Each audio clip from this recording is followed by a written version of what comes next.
Hello friends, આજે આપણે બનાવીશું દેશી ગુલાબમાંથી ગુલકંદ.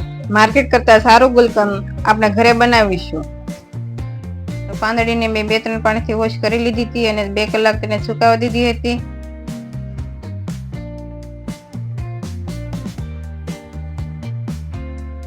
હવે 2 કપ ગુલાબની પાંદડી લીધી છે, તેમાં 1 કપ શુગર એડ કરી સારી રીતે મિક્સ કરી લેશો. જ્યાં સુધી ખાંડ ન ઓગળે ત્યાં સુધી આપણે તેને મિક્સ કરીશું.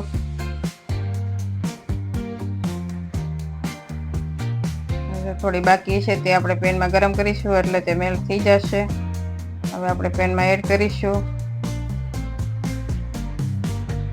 હવે તેને સારી રીતે મિક્સ કરી ગેસની ફ્લેમ ધીમી રાખીશું.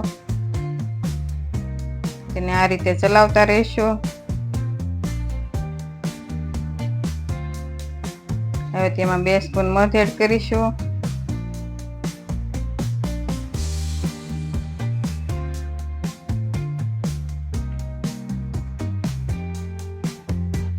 હવે ખાંડ સારી રીતે મેલ્ટ થઈ ગઈ છે. હવે તેમાં 2 સ્પૂન વરિયાળી પાવડર, હવે તેમાં અડધી સ્પૂન એલચી પાવડર એડ કરી સારી રીતે મિક્સ કરીશું.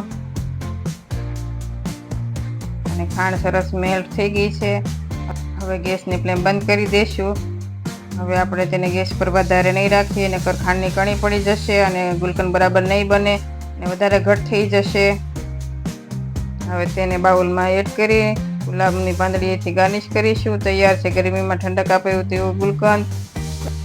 આ ગુલકંદને લાંબા સમય સુધી સ્ટોર કરવું હોય તો કાચની બોટલમાં ઉપયોગ કરવો અને ફ્રીજમાં 10 થી 12 મહિના સારું રહે છે અને બહાર 8 થી 10 દિવસ સારું રહે છે.